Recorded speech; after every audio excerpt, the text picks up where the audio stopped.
Hola muchachos, ¿cómo están? Yo soy Juan y el día de hoy vamos a ver entonces la tutoría de mecanismos anatómicos de absorción, secreción y excreción, parte 2, sistema genitourinario, ¿listo? Entonces, bueno, vamos a estar viendo estos dos sistemas que están íntimamente relacionados, que son pues el sistema urinario, ¿listo? Que va por acá, y el sistema genital tanto masculino como femenino. Entonces, hay que diferenciar los conceptos de secreción y de excreción para que podamos verdaderamente comprender la función de estos órganos. Entonces, recuerden que secreción típicamente es algo que está dado por glándulas, ¿listo? Y la secreción usualmente es la producción de alguna sustancia que tiene alguna función dentro del cuerpo, ¿listo? A diferencia de la excreción, donde lo que vamos a tener es la producción de alguna sustancia que en realidad queremos únicamente eliminar del cuerpo, digamos que cuantitativamente, para lo único que nos va a servir es como pérdida, ¿listo? Entonces, vamos a tener que principalmente el sistema urinario va a ser de tipo de excreción, ¿listo? Lo que vamos a buscar es la eliminación de la orina, ¿listo? A través de la excreción. Y el sistema reproductor vamos a ver que va a combinar muchos procesos, pero especialmente de secreción, ¿listo? Entonces, vamos a ver que ambos sistemas van a compartir su origen embrionario, así como una proximidad anatómica, es decir, quedan muy cerca. Ustedes pueden ver, por ejemplo, ese es el sistema urinario que estamos viendo aquí, los riñones, vienen acá los uretres hasta la vejiga, y en la vejiga pueden ver que está muy conectado con el sistema reproductor, en este caso masculino. Pueden ver que está todo como en la misma zona y varias estructuras incluso son compartidas. Y eso es lo que les quería decir con el tema de la uretra. Por ejemplo, que la uretra, por lo menos en el caso del hombre, comparte tanto la excreción de la orina por el sistema urinario como del semen por el sistema reproductivo, ¿listo? Entonces, es importante que entendamos que estos aparatos son fundamentales para el entendimiento y la práctica clínica diaria, ¿listo? Porque alteraciones, por ejemplo, en la función renal de los riñones puede generalmente causarle la muerte a los pacientes o incluso en las vías urinarias inicialmente puede generar síntomas muy molestos y muy dolorosos, las patologías en la vía urinaria y pueden incluso llegar posteriormente a eh, dañar la función renal. Y finalmente en el aparato reproductivo, pues más que todo las alteraciones lo que pueden hacer quizá no siempre alteran la vida, pero principalmente sí alteran la calidad de vida de los pacientes. ¿Listo? Entonces, lo que vamos a ver en esta tutoría es muy sencillo. Vamos primero a identificar las características anatómicas del sistema urinario, así como las características anatómicas del aparato reproductor tanto masculino como femenino. Y finalmente vamos a aprender a relacionar topográfica y funcionalmente las estructuras de ambos sistemas, listo, tanto urinario como reproductor. Entonces, vamos a empezar por el sistema urinario y vamos a iniciar por las estructuras que le dan el origen a este sistema, que son los riñones. ¿Listo? Entonces, ya saben que los riñones son un órgano par que, como ustedes pueden ver, se encuentran aquí ubicados en la región lumbar. Típicamente se pueden encontrar entre T12 a L2 en cuanto a las vértebras. Son órganos pares, como ustedes pueden observar, el riñón derecho está más abajo que el riñón izquierdo y esto se debe a no otra razón sino a la presencia del hígado, sí, que ustedes saben que en el abdomen se encuentra a la derecha, lo que hace es desplazar hacia inferior el riñón derecho, por eso se ve un poquito más abajo, ¿listo? Tienen unas dimensiones típicamente de 11 centímetros de largo por 8 de ancho y 5 de fondo, ¿listo? Y es importante que entendamos que estos se ubican en una localización llamada retroperitoneo. ¿Listo? Entonces, recordemos que el peritoneo es esa estructura, ese tejido que rodea todas las vísceras de la cavidad abdominal. ¿Listo? Rodea todos los intestinos, el estómago, el hígado, ¿listo? Pero entonces, si ustedes observan acá, aquí están todas las estructuras, aquí están todos los órganos, las vísceras abdominales, pero detrás de ese peritoneo que está acá, está lo que se conoce como el retroperitoneo, ¿listo? Y ese retroperitoneo, esto que estamos viendo acá puede ser hígado, pero detrás de eso, digamos hacia posterior, más cercano a las vértebras, encontramos el retroperitoneo, que es esa zona por la que van los grandes vasos, ¿listo? O sea, mejor dicho, la cava inferior y la aorta abdominal, así como otros órganos, como por ejemplo los riñones.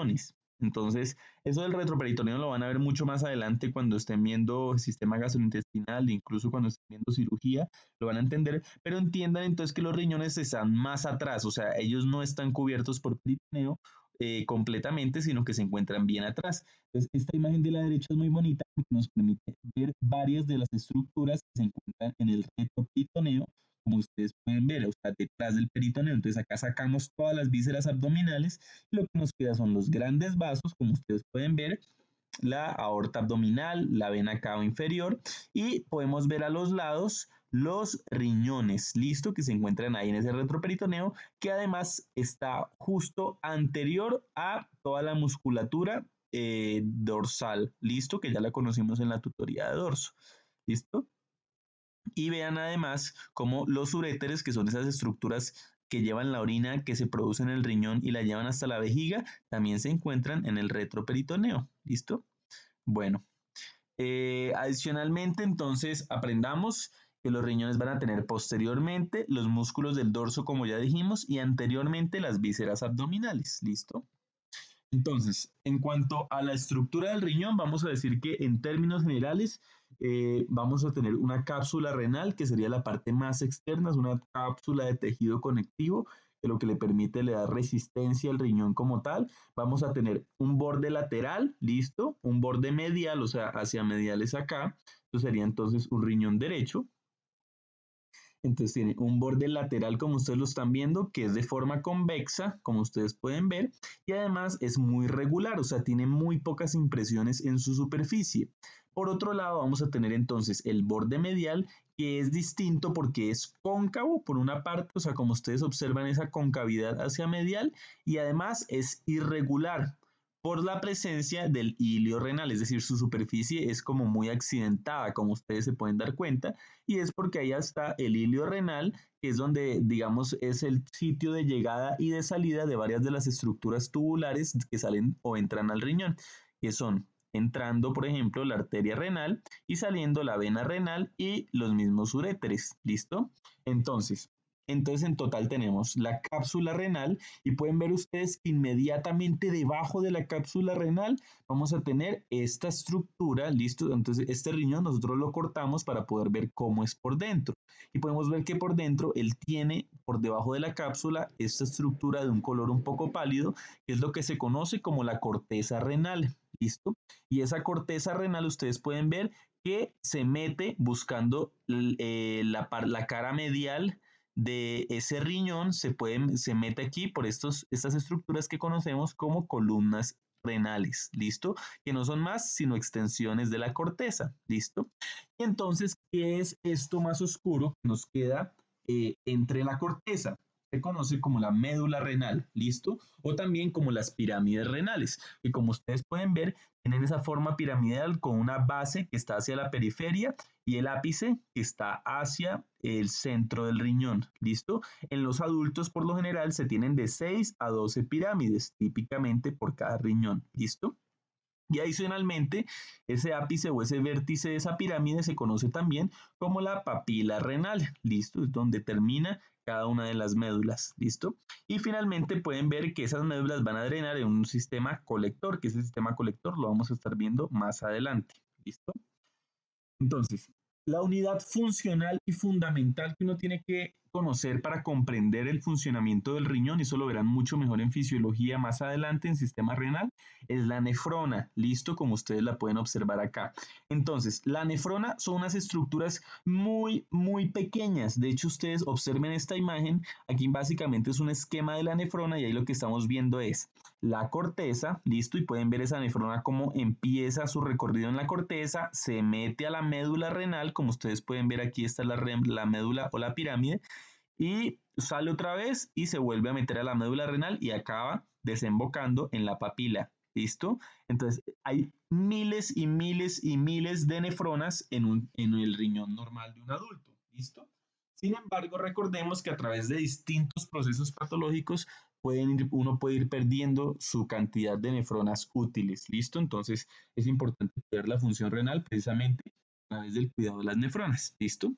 Entonces, estas unidades lo que van a hacer es realizar el filtrado de la sangre que llega a los riñones. Entonces, la sangre que ingresa a los riñones va a sufrir el filtrado a través de todo este sistema de tubos, ¿listo? Entonces va a sufrir ganancias y pérdidas de distintos electrolitos, de distintas cosas, y finalmente van a drenar todos en un tubo colector que los va a llevar hacia la papila renal. Entonces, importante que vamos a tener el llamado glomérulo. ¿Listo? ¿Qué es el glomérulo? No es más sino un ovillo capilar. Entonces imagínense que está llegando la arteria aferente, o sea, llegó la arteria renal, se ramificó un montón de veces, da esta llamada arteria aferente, como ustedes la pueden observar, y posteriormente se va a empezar a, se vuelve un capilar, listo, esa arteriola se vuelve un capilar, es decir, se vuelve muy delgada y lo cual facilita claramente la difusión de los contenidos de la sangre y de sus contenidos hacia la otra estructura que está aquí alrededor, que ya son como tal la nefrona, ¿listo? Entonces, ese glomérulo ocurre el filtrado y luego vuelve a salir la sangre, ¿listo? El resto de la sangre que no se alcanza a filtrar acá, sale por la arteria aferente. Entonces, ese ovillo capilar llamado glomérulo, ustedes pueden observar que está envuelto de cierta manera por la nefrona y esa envoltura se conoce como la cápsula de Bowman. ¿Listo? Cápsula de Bowman es esa envoltura del glomérulo. Luego, habiendo recogido entonces todos esos contenidos sanguíneos, vamos a seguir por la siguiente parte de la nefrona, la primera parte, por así decirlo, que es el llamado túbulo contorneado proximal. Y se llama contorneado porque tiene esta forma así como zigzagueante.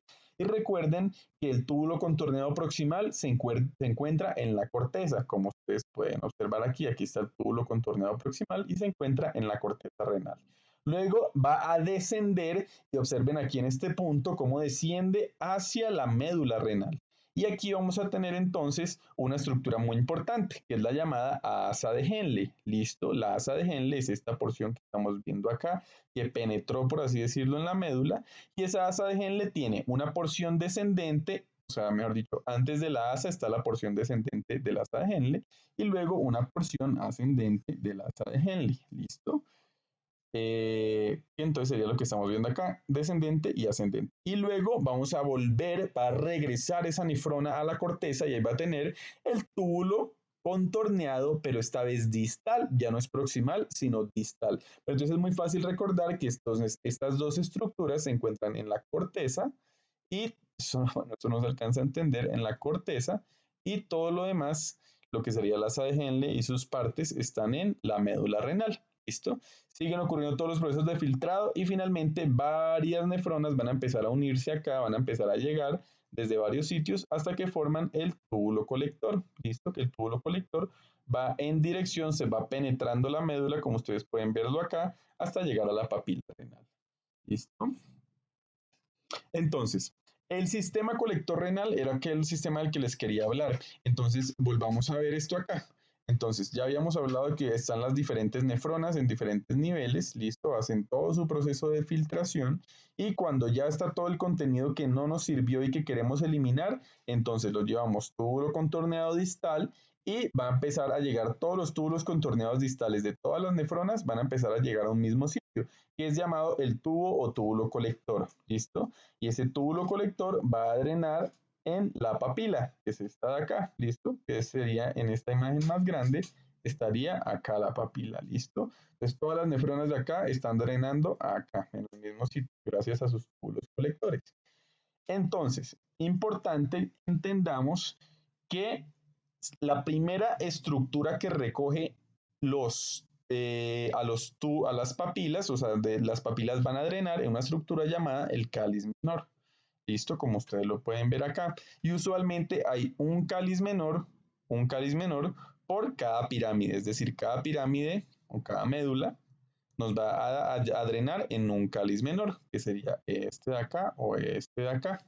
Y esos cálices menores se van a juntar y nos van a formar un cáliz mayor. ¿Listo?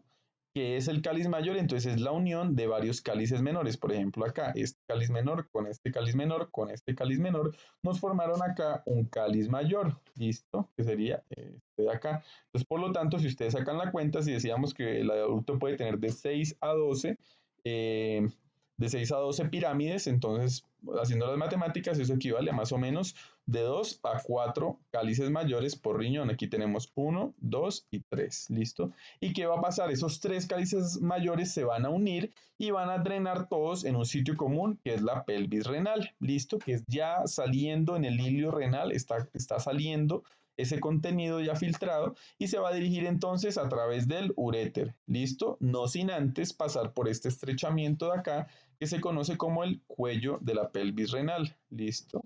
El cuello de la pelvis renal, que es este estrechamiento que se da, donde se inicia entonces el llamado uréter, que es el conducto que va a llevar la orina hacia la vejiga, ¿listo?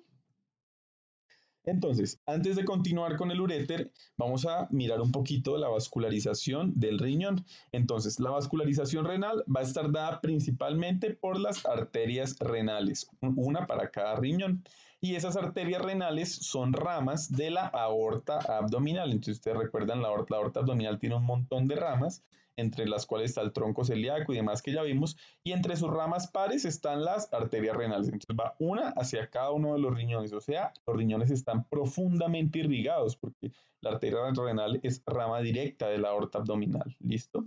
Entonces, la arteria renal va a llegar y va a generar una división, que va a ser una rama anterior y una rama posterior, ¿listo? O sea, una rama se va a ir por detrás, ¿listo? Por ejemplo, este que estamos viendo acá se fue hacia posterior, ¿listo? Y esta que está acá se fue hacia anterior, ¿listo? Se van a dividir una hacia anterior y una hacia posterior. Y esas ramas van a dar luego unas llamadas ramas segmentarias o segmentales, que como ustedes pueden ver son como ya las ramas que se van a meter como tal dentro de la médula renal, ¿listo? Entonces vamos a tener una rama superior, una rama segmentaria superior, una segmentaria anterior superior, vamos a tener una inferior, una anteroposterior, anteroinferior y posterior-inferior, o sea, bueno, cada una de estas ramas, mejor dicho, sea la anterior o la posterior, nos va a dar una rama superior, una rama inferior, así como una rama sea anterosuperior, si estamos hablando de la rama anterior, y antero inferior o posterior superior y posterior inferior, si es de la rama posterior. ¿Listo? Entonces, al final son un montón de ramas que todas van en camino hacia la médula renal. ¿Listo? Y entonces van a dividirse posteriormente esas ramas segmentarias en las llamadas arterias interlobulares. ¿Listo? Que son estas arterias que como tal se van a meter hacia los lados de las pirámides renales. Listo, como ustedes las pueden ver acá, todas estas, pueden ver esas ramas que se empiezan a meter hacia los lados de las arterias, ahí circundantes a las pirámides renales. Y luego podemos ver que van a formar estas estructuras de acá, que son las llamadas arterias arcuatas o arciformes o arqueadas. ¿Listo? Todos los nombres son posibles. Que son esas arterias que se forman sobre la base de las pirámides. Por eso tienen formita de arco, por eso se llama arciformes. Y de esas arciformes van a salir unas ramas terminales, que ya son estas chiquitinas que ven acá, esas ramitas chiquitas que van ya como tal en dirección a la cápsula, que son las llamadas arterias aquí está mal escrito, son interlobulillares, listo, como está escrito acá, interlobulillares, que son esas ya muy, muy, muy pequeñitas, esas ramas terminales que salen de las arterias arqueadas. Finalmente, veamos un poquito cómo ocurre todo el proceso. Entonces, de esas arterias interlobulillares, entonces ellas van a dar otras ramas y esas ramas van a ser las arteriolas aferentes, que son como tal las que van a llegar al glomérulo y van a generar todo el proceso de filtración, van a dar el contenido para el proceso de filtración. Entonces, hagan de cuenta que esas ramas interlobulillares van a dar diferentes ramitas llamadas arteriolas aferentes, o sea, aferentes se refiere a que llegan, listo, al glomérulo, vienen, ocurre toda la formación del glomérulo, listo, como ustedes lo pueden ver ahí, ese ovillo capilar, y luego sale nuevamente la arteriola eferente, listo, y pues ya aquí se comunica con el sistema venoso, ¿listo? Entonces, volvamos a las vías urinarias. Entonces, ya vimos los riñones, ya vimos todo el sistema colector de los riñones. Dijimos que aquí está la pelvis renal y el cuello de la pelvis renal. Y luego de eso se forman los uréteres. Entonces, los uréteres lo que van a hacer es comunicar esos riñones y su producción de orina con el reservorio de la orina, que no es otro sino la vejiga. ¿Listo? Muy importante, es donde se va a almacenar la orina. Es un órgano muy importante porque gracias a este no orinamos constantemente, sino que podemos aguantar cantidades de orina y solamente hacerlo en ciertos momentos. Entonces, es importante que sepamos que los uréteres que van en dirección a la vejiga descienden en compañía del músculo psoas mayor o iliosoas, que ustedes lo pueden ver acá en color verde. Es iliosoas que tiene origen en T12 y todas las vértebras lumbares y se va a insertar en la parte posterior del fémur. Es muy importante, es un músculo muy fuerte, que es además uno de los principales flexores de la cadera. Y ese músculo, aquí imagínense que esta línea roja es el uréter, va a descender pegado al iliosoas o psoas mayor. Listo, es uréter. Y va a tener una porción abdominal, es decir, una porción que está en el abdomen, es decir, recién sale de los riñones. Recuerden que está a la altura del abdomen y hasta L5. Y una vez atraviesa L5, pasa a la zona pélvica, ¿listo? Hasta llegar finalmente a la vejiga. Entonces esa es su zona pélvica. Es importante de los uréteres que tienen varias capas, entonces vamos a tener una capa muscular, una capa mucosa, perdón, que es la misma llamada urotelio, que es la parte más interna de todas y que es muy importante porque se puede distender muy fácilmente. Listo, le da esa capacidad, así como una capa muscular es la siguiente, listo, la capa muscular, que lo que le va a permitir obviamente los movimientos peristálticos y el movimiento de la orina en dirección hacia la vejiga. Y finalmente una capa externa, que es la llamada capa adventicia, que sería esta de acá, listo, que es la capa que recubre los uréteres y los conecta, tejido conectivo que los va a conectar con las estructuras adyacentes. Vamos a seguir entonces con nuestro camino. Llegan los uréteres y van a insertarse en la parte posterior de la vejiga, que es este órgano importantísimo, como les decía. Entonces, los uréteres van a llegar por detrás, ahí se puede ver los sitios de inserción por detrás. Es aquí abrimos esta vejiga para poder ver su interior y ahí vemos cómo están llegando esos uréteres. ¿Listo? A través de los llamados meatos ureterales. Entonces, la vejiga es un órgano muy importante, está lleno de músculo, como ustedes lo pueden ver acá, gracias al corte. Su tamaño varía muchísimo de acuerdo a la cantidad de orina, entonces puede almacenar típicamente 50 mililitros, es la cantidad basal de orina que se almacena, es decir, después de orinar es lo que nos queda, 50 mililitros, y se puede llenar hasta 10 veces más de orina, hasta 500 mililitros de orina puede almacenar antes de que ya sea reflejo el orinar, ¿listo? Entonces, recordemos que la vejiga va a estar ubicada en un sitio llamado la pelvis. ¿Listo? Está ubicado dentro de la pelvis, pero específicamente en la pelvis menor o la llamada pelvis verdadera. Entonces, si ustedes recuerdan, cuando nosotros vimos la primera tutoría que teníamos un orificio pélvico superior y otro inferior, entonces ese orificio pélvico superior que se encuentra acá, entonces por encima de él se encuentra la llamada pelvis falsa, ¿listo? Por encima de él, o sea, todos los órganos que se ubican en esta zona están ubicados en la pelvis mayor o pelvis falsa, pero por debajo de esa circunferencia, entonces ya aquí más abajo, imagínense que estamos aquí metidos, sería por ejemplo donde está ubicada la vejiga y eso es la pelvis verdadera, ¿listo? Pelvis menor.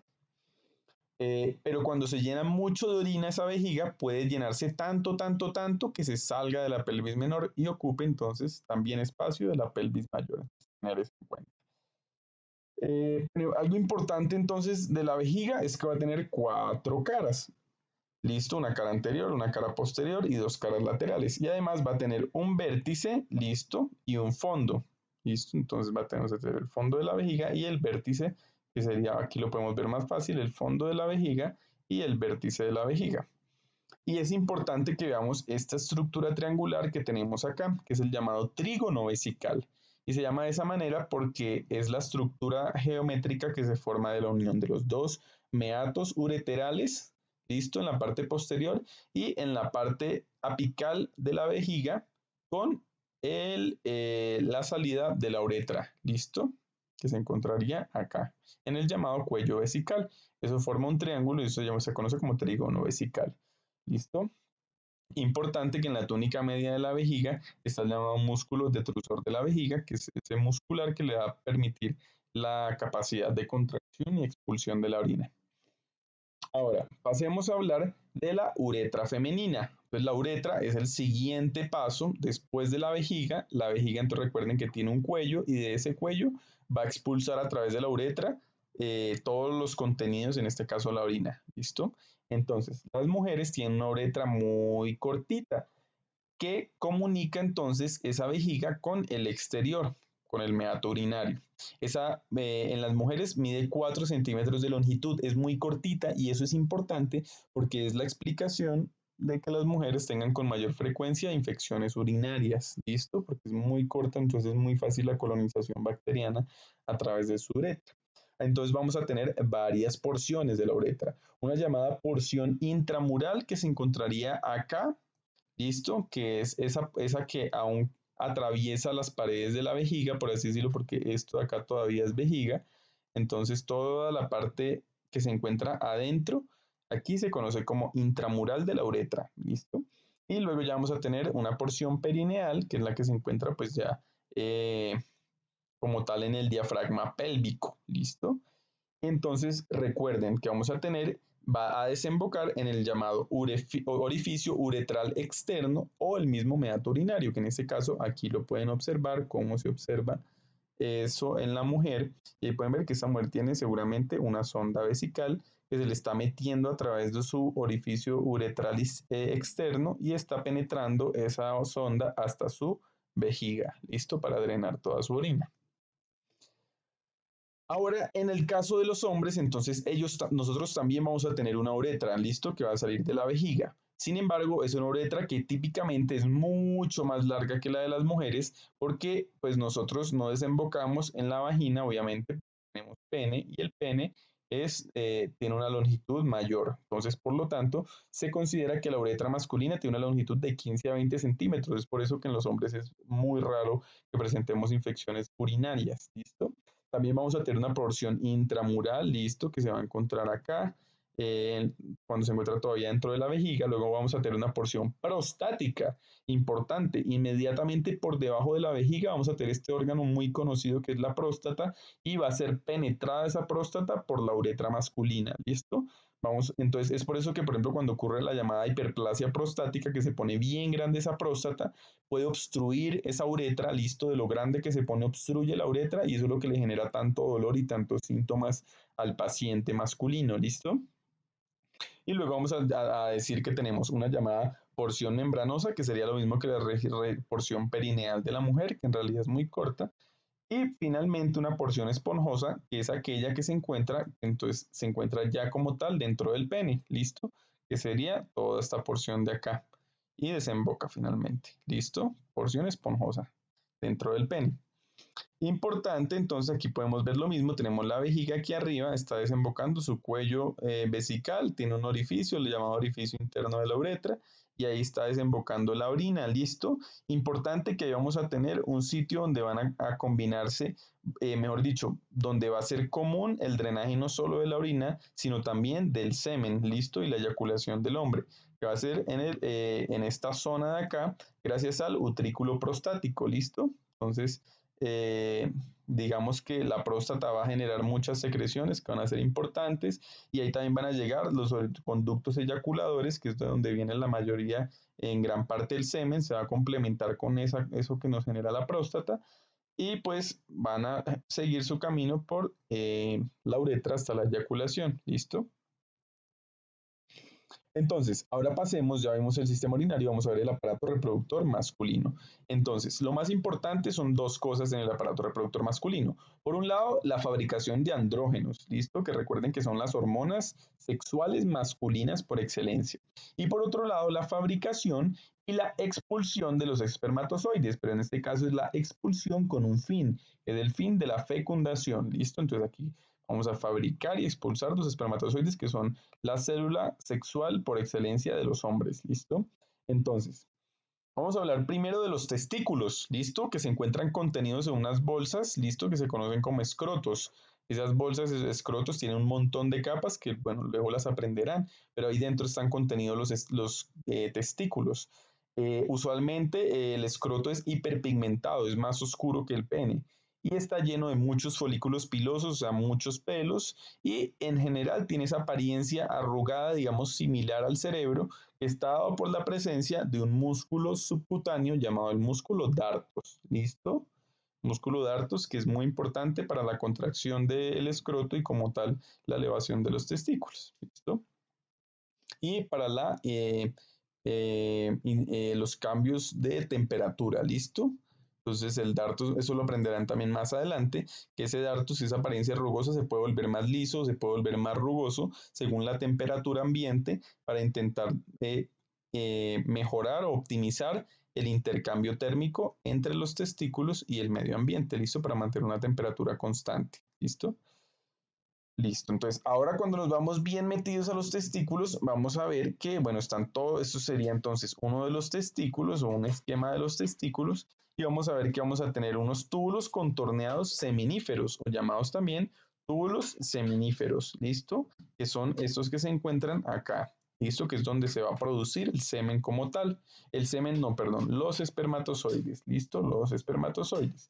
Túbulo seminífero. Esos túbulos seminíferos van a terminar en unos llamados túbulos seminíferos rectos, listo, que todos van en un mismo sentido. Esto se parece un poco quizás a lo que veíamos del riñón.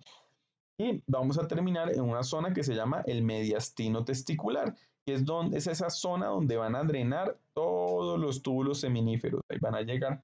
Y entonces, el nombre de la zona es mediastino testicular, pero como tal, la unión de todos esos túbulos seminíferos se conoce como rete testis, ¿listo? Red testis, ¿listo? Esa red que se forma ahí.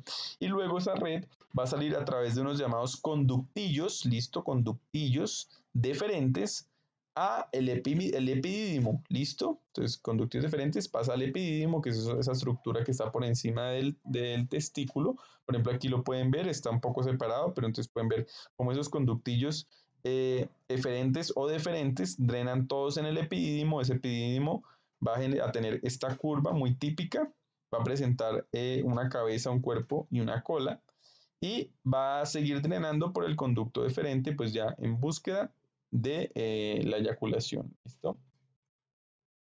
Entonces, ¿cómo están vascularizados los testículos?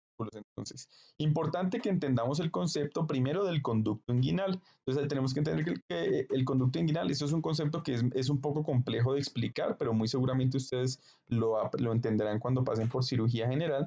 El conducto inguinal es un conducto listo que se va a formar entre la cavidad abdominal y la cavidad pélvica. Listo, es un conducto que va a atravesar peritoneo, que va a atravesar músculos, listo, va a atravesar fascias y a través de ese conducto, que imagínenselo acá, van a pasar un montón de estructuras abdominopélvicas, ¿listo? Como por ejemplo los testículos que inicialmente son abdominales y descienden a su posición gracias al conducto inguinal. Y además van a pasar no solamente los testículos, sino también la arteria testicular, ¿listo? Que es una rama directa de la aorta abdominal, ¿listo? Así como los plexos pampiniformes, que son estos que podemos ver acá, el plexo venoso pampiniforme, que es el que drena la sangre de los testículos, ¿listo? Y además en este punto es importante que entendamos que el drenaje venoso de ambos testículos es completamente distinto. Entonces, el testículo o la izquierdo, su sangre va a drenar en la vena renal izquierda. ¿Listo? Entonces acuérdense que aquí arriba vendrían los riñones, tienen sus venas, y entonces ahí es donde va a drenar esta vena del testículo izquierdo. Mientras que en el caso del testículo derecho va a drenar directamente en la vena cava inferior. ¿Listo? Esto porque es importante clínicamente, si ustedes recuerdan, los pacientes masculinos pueden mostrar un descenso del testículo izquierdo, pueden ver que el testículo izquierdo está más descendido que el testículo derecho, por ejemplo, y además pueden presentar una patología que se llama varicocele, que seguramente la han escuchado y es hasta posible que a alguno de ustedes, hombres, le haya sucedido, que es esa esas dilataciones varicosas en los plejos pampiniformes y es mucho más frecuente que se dé en el testículo izquierdo porque la arteria renal puede manejar, la vena renal, perdón, puede manejar mayores presiones, lo cual puede generar un flujo turbulento que posteriormente produzca esa dilatación, esas dilataciones varicosas y toda la clínica. ¿Listo? Bueno, sigamos. Ahora con las vías seminales. Entonces, habíamos hablado que el conducto deferente salía del epidídimo, entonces ya sabemos que el epidídimo drenaba todo aquí del testículo, ese epidídimo, luego se iba a través del conducto deferente, listo, y ese conducto deferente se va a ir supero posterior de la vejiga y va a terminar en la llamada del llamado conducto eyaculador. Listo, que el conducto eyaculador va a ser ese punto clave que va a unir las descargas seminales con la uretra. ¿Listo? Aquí es donde se van a unir ambos sistemas. Entonces es importante si les preguntan cuál es el punto en el cual se unen ambos sistemas urinario y reproductivo en la uretra, es en el conducto eyaculador, que es el que lo va a llevar hasta la uretra. Es importante que entendamos que antes de llegar ahí vamos a tener una vesícula seminal, que es donde se va a producir en gran parte el semen, pero digamos que eso ya lo vamos a hablar más adelante, aquí en esta imagen. Pero entonces tenemos que entender que vamos a tener el cordón espermático, listo, es una estructura muy importante y eso nos va a recordar lo que estábamos hablando en la diapositiva anterior, que era del canal inguinal. Y ese canal inguinal va a estar atravesado principalmente por una estructura muy famosa, que es el cordón espermático. Ese cordón espermático está lleno de otras estructuras, ¿listo? Y va a llegar hasta su zona en el escroto. Ese cordón espermático va a tener tanto los pelejos pampiniformes, va a tener al mismo tiempo la arteria testicular, va a tener la arteria deferente, va a tener el conducto deferente, ¿listo? Va a tener la rama genital del nervio genitofemoral, o sea, va a tener un montón de estructuras. Todo lo que se encuentra dentro de los escrotos va a salir, a atravesar, mejor dicho, a través del cordón espermático, ese conducto inguinal, ¿listo?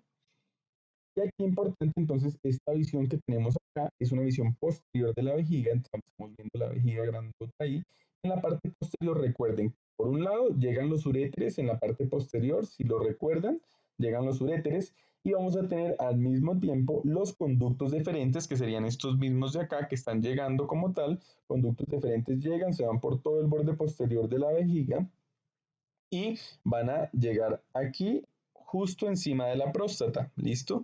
Y aquí es donde se van a combinar con estas glandulotas que tenemos acá, que son las vesículas seminales, que son como tal las que van a producir hasta el 70% del semen, ¿listo? Pero entonces recuerden siempre la diferencia entre los espermatozoides, que son como tal los cigotos, las células reproductivas, y esas son las que producimos en los testículos y son las que hacen importantes a los testículos, es distinto de el semen, ¿listo? Que el semen es entonces, hagan de cuenta como el vehículo en el cual van a viajar los espermatozoides, porque es en su gran 70-80% se va a producir, es en estas glándulas llamadas vesículas seminales. Entonces el contenido de las vesículas seminales se va a combinar con los espermatozoides que nos están llegando por los conductos deferentes, ¿listo? Y van, recuerden, ambos a través del conducto eyaculador van a combinarse con la uretra dentro de la próstata. ¿Listo? Entonces, está aquí otra vez ejemplificado lo que estábamos hablando. La próstata, ya saben, es esta estructura que está inmediatamente inferior a la vejiga, está atravesada entonces por la uretra masculina y adicionalmente por este de acá, que es el conducto eyaculador. ¿Listo? Entonces, la base de la próstata, vamos a decir, la base de la próstata, que es la parte más ancha de la próstata, está enfrentada con la vejiga, o sea, la base es superior. Y el ápice o la parte inferior está hacia el periné, que sería la parte inferior. ¿Listo? El ápice estaría hacia inferior. Entonces, la próstata, como ustedes pueden ver, es ese órgano que envuelve, por así decirlo, esta parte próxima de la uretra. Esto lo envuelve completamente. Ustedes pueden ver la uretra cómo está descendiendo ahí, pero al mismo tiempo está completamente envuelta en otro montón de estructuras. Aquí incluso puede que sea más fácil de verlo, como la uretra va descendiendo y está envuelta en otras estructuras. Estas son todas zonas funcionales que se han descrito de la próstata, o sea, esta zona E, que es la más inmediatamente alrededor de la próstata, de la uretra, por ejemplo, es la llamada zona periuretral, por ejemplo, inmediatamente alrededor. de la uretra. Adicionalmente tenemos, por ejemplo, esta zona C, que es la llamada zona transicional. Es una zona muy importante porque es la que se describe típicamente en los pacientes que sufren hiperplasia prostática benigna. O sea, esta es la zona que primero se agranda o crece de toda la próstata, ¿listo? Y por eso es que le da síntomas al paciente tan temprano, porque al crecer esta zona, vean lo cerca que está de la uretra, y eso lo que va a hacer es pues, generar la obstrucción y todos los síntomas de dolor y demás. Y la otra zona muy importante es la zona más periférica, que es la zona D. Y esa zona D es crucial porque ahí es donde ocurre la mayoría de veces el cáncer de próstata, ¿listo? Y es muy importante porque eso explica por qué los síntomas urinarios en cáncer de próstata son tardíos, porque es la zona más lejana como tal de la uretra. Por lo tanto, para que esto se agrande lo suficiente como para generar una compresión de la uretra, tiene que pasar mucho tiempo. Vamos a hablar del pene, ¿listo? Entonces el pene es el órgano externo reproductivo del hombre, ¿listo? Un órgano genital externo. Y ese pene va a estar compuesto principalmente de unas formaciones eréctiles, que son las siguientes. Los cuerpos cavernosos, ¿listo? Como aquí lo estamos viendo. El cuerpo cavernoso estaría en el dorso del pene, ¿listo? Entonces, si nosotros, por ejemplo, esta imagen que tenemos acá es un pene, aquí está el abdomen del paciente, aquí están las piernas, ¿listo? Entonces ese pene va a tener un dorso, que va a ser esta parte de acá, y va a tener un vientre, que va hacia abajo. ¿Listo? Entonces, por el dorso vamos a tener el cuerpo cavernoso. ¿Listo? Como ustedes lo pueden ver, se encuentra ahí. Y ese cuerpo cavernoso, a veces se describe como dos cuerpos cavernosos, uno a cada lado. En la mitad de ellos va a haber un llamado surco cavernoso, ¿listo? Y en ese surco cavernoso, que es esa comisura que queda ahí, se va a insertar el llamado cuerpo esponjoso. Pues el cuerpo esponjoso está en el vientre del pene como tal, o sea, estaría en un pene que esté totalmente horizontal, sería la parte que está hacia posterior, hacia inferior, perdón, y ese cuerpo esponjoso va a terminar con una dilatación del mismo, que es el llamado glande del pene, ¿listo? Que tiene las mismas características. ¿Listo?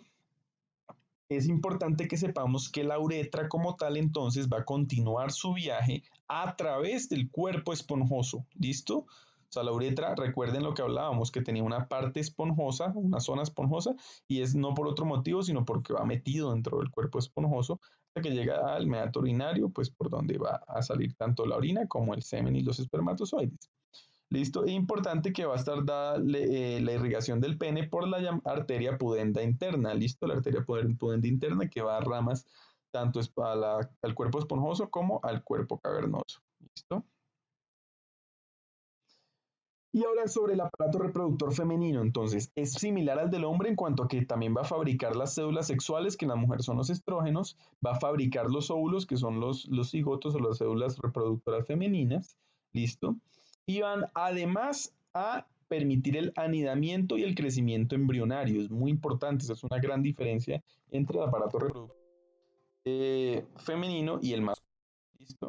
Es porque nos va a permitir exactamente en el útero almacenar el embrión hasta su crecimiento, hasta su nacimiento, el nacimiento del individuo. ¿Listo? Entonces, empecemos por hablando de los ovarios. ¿Listo? Son los únicos órganos de todo el cuerpo que se encuentran en la cavidad peritoneal.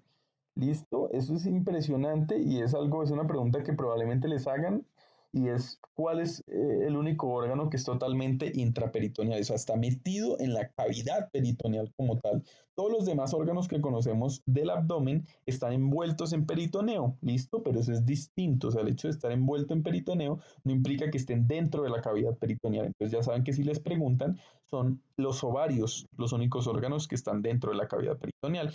Pero entonces esos ovarios para mantenerse fijos necesitan una serie de medios de fijación que son los siguientes, que los mantienen en su lugar. Son el ligamento suspensorio del ovario, listo, que aquí lo tenemos, el ligamento suspensorio del ovario que va desde la cara lateral del ovario, como ustedes pueden ver ahí, o sea, este aquí no se ve muy bien porque va pasando detrás de la trompa, pero bueno, aquí sigue su camino, va desde acá, este ápice del ovario, y va a seguir y se va a insertar bien posterior en la espina ilíaca postero superior. Además, por aquí van a llegar los vasos sanguíneos principales del ovario, tanto arteria como vena, ¿listo? Además, vamos a tener otra estructura llamada el mesosalpinx. ¿Listo? Entonces, siempre que escuchen salpinx, sepan que hace referencia a las trompas de falopio y en general al sistema reproductor femenino, pero especialmente las trompas de falopio. Y lo que hace es que vamos a... Y el mesosalpinx lo que va a hacer es que es una parte del ligamento ancho, que entonces el ligamento ancho es todo esto que tenemos acá alrededor del ovario, listo, que lo va a mantener en su lugar en relación con el útero, pero además el mesosalpinx lo que va a hacer es mantener en relación, vean, entre qué estructuras, entre el ovario con la trompa de falopio, los va a mantener en completa interacción el uno con el otro, para que se encuentre siempre en su lugar, ¿listo? Y además vamos a tener otro ligamento, que es el llamado ligamento propio del ovario, ¿listo? Que en esta imagen de acá no lo podemos ver, pero entonces está anterior al ovario y ahí es donde va a llegar, por ejemplo, la rama ovárica de la arteria uterina, o sea, por ahí va a llegar de la arteria uterina a unas ramitas que son las ramas ováricas y van a llegar a través del ligamento propio del ovario, ¿listo? De hecho, es este que se ve acá, ¿listo? Es este ligamento propio del ovario el que lo mantiene como tal en conexión directa con el útero. Listo, tengamos eso muy en cuenta. Entonces ya saben, en conexión con las trompas de falopio, el mesosalpinx. En relación con la cavidad, con la pelvis, el ligamento suspensorio del ovario, que sería el que va hacia allá. Y en relación con el útero como tal, el ligamento propio del ovario, ¿listo? Que lo mantiene ahí en relación con el útero. Y además por ahí, pues ya dijimos la rama uterina y ahí se mantiene fijo. Listo. Además, recordemos que las arterias ováricas son la principal irrigación, ya habíamos dicho, y van a llegar principalmente a través del ligamento suspensorio del ovario, y no son otra cosa sino ramas también de la aorta abdominal. Si ustedes recuerdan, en los testículos era igual, son ramas directas. Sigamos en las trompas de falopio, entonces tienen varias partes. La trompa de falopio, que es esa estructura importante que va a conectar como tal funcionalmente al ovario con el útero, ¿listo? Entonces es diferente, obviamente, del ligamento ovárico o ligamento propio ovárico es diferente porque ese es solamente un ligamento que lo mantiene unido, mientras que la trompa de falopio es es un tubo, un órgano tubular que va a permitir entonces la llegada de los espermatozoides, por ejemplo, que generen la fecundación y luego que ese ya óvulo fecundado descienda y se implante en el útero, ¿listo? Entonces vamos a tener que la trompa de falopio básicamente va a tener unas fimbrias, ¿listo? Que son estas partes de acá que parecen como unas manitos, ¿listo? Que van a estar comunicándose permanentemente con el ovario. Luego de las fimbrias vamos a tener una zona llamada el infundíbulo, que hagan de cuenta que es como si fuera la muñeca de esos deditos, la muñeca de la mano, mejor dicho, que es esta parte que está antes del infundíbulo. Luego, antes del infundíbulo está la ampolla de la trompa uterina, listo, o la ámpula de la trompa uterina, que es esta curva que vemos acá. Luego vamos a tener el llamado istmo, listo, que el istmo es ya la porción ya terminal, o sea, la llegada, mejor dicho, donde interactúan el útero con la trompa de falopio. Para que se lo acuerdan, esta pequeña mnemotecnia que se me ocurrió, que es finam istmo, ¿listo? Entonces, F, fimbrias, in, infundíbulo, am, ampolla, e istmo, pues ya la parte del final, el istmo acá. Importante que sepan ustedes que en la ampolla es donde ocurre típicamente la fecundación, o sea, es aquí en la ampolla donde va a llegar el óvulo y se va a unir con el espermatozoide, ¿listo? En la Ahora veamos el útero, entonces ya saben, después el útero, entonces está gran órgano que tenemos ahí, gran órgano reproductor de las mujeres. Ese útero está compuesto en gran porcentaje por músculo, eso es muy importante porque ese músculo va a permitir, por ejemplo, durante el parto, las contracciones y la expulsión del bebé como tal. Y está compuesto ese útero principalmente por tres capas, ¿listo? Entonces vamos a tener la capa más externa, que es la llamada perimetrio, ¿listo? Que como ustedes pueden verlo acá, no es una otra cosa que una adventicia que lo comunica con las estructuras adyacentes. Luego en la mitad vamos a tener un miometrio, listo. Eh, Vean que todo eso, o sea, digamos que es muy similar a la organización que en el corazón, o sea, como pericardio, miocardio, endocardio, aquí es muy similar. Entonces, perimetrio, el miometrio, que es puro músculo, listo, muy importante, lo que le permite la contracción, y finalmente el endometrio, que es, digamos, esa capa mucosa, que es la capa más interna, que es donde se va a implantar como tal ese óvulo fecundado. Y además el endometrio es la capa que se prepara para la fecundación, o sea, se prepara para la implantación y esa es esa capa que se desprende durante la regla de las mujeres. ¿Listo? Durante la menstruación se desprende el endometrio y pues eh, sale. ¿Listo? Entonces, importante en el útero comprender que tiene un fondo, que es la parte más arriba, el fondo uterino, listo, que sería esto o sería esto de acá, es como hagan de cuenta como si fuera el fondo gástrico, va a tener un cuerpo, listo, el cuerpo del útero, va a tener un istmo, que son, acuérdense, los ismos que están acá al lado, que es donde están comunicándose con las trompas, y un cuello, que es esta parte de acá, que es la comunicación entre el útero y el canal vaginal, listo, ese cuello o el llamado cervix del útero, ¿listo? Muy importante. Ese cuello, acuérdense que tiene un fondo de saco, que son estas estructuras que se pueden ver acá, ¿listo? O sea, mejor dicho, ese cuello protruye un poco dentro del canal vaginal y a sus lados entonces quedan estas depresiones que son los llamados fondos de saco, ¿listo? Y además recuerden la posición del útero en la mujer, en la gran mayoría de mujeres está en una posición llamada en anteversión, es decir, está inclinado hacia anterior. En otro porcentaje está en retroversión, o sea, hacia posterior, y otros están retroversoflexión, o sea, está flexionado hacia posterior. ¿Listo? Importante que el útero va a estar dado principalmente su irrigación por la arteria uterina, que es una rama de la arteria ilíaca interna. ¿Listo? Y finalmente, pues vamos a hablar de la vagina, que pues ustedes saben que es ese conducto que va a comunicar externamente los órganos externos reproductivos de la mujer, los va a comunicar con el útero. ¿Listo? El útero y pues las trompas de falopio para todo el proceso de la fecundación. Entonces acuérdense, vamos a tener un agujero cervical interno, entonces que va a ser aquel que va a comunicar la vagina con el útero. Y recuerden que en un estado basal, la vagina, que es este conducto que estamos viendo en este corte sagital, es una llamada cavidad virtual. Listo, es virtual porque usualmente está cerrado, o sea, todas sus paredes están completamente en contacto con las otras. Ahí no entra nada, mejor dicho. Excepto, pues obviamente durante el coito, las relaciones sexuales o pues cuando se abre manualmente, por lo menos para tomar, por ejemplo, muestras del cuello uterino o demás. ¿Listo? Usualmente la longitud de la vagina es de 9 centímetros, ¿listo? El conducto vaginal como tal, y vamos a tener unas partes importantes que son las llamadas fornix vaginales, que hacen referencia, si recuerdan lo que el concepto de fondo de saco que hablamos, que tenemos básicamente uno anterior y uno posterior, son como esas depresiones que se observan ahí debido a la protrusión del cuello vaginal, perdón, del cuello uterino, y vamos a tener un fornix posterior y uno anterior. Es importante que sepamos que, por ejemplo, el posterior es de donde se toman usualmente las muestras de cuello uterino, las llamadas citologías, ¿listo? Que se les toman a las mujeres. Y eso era todo, muchachos. Espero que les haya gustado mucho. Cualquier duda saben que estoy completamente a su disposición. Y gracias por escuchar hasta este punto.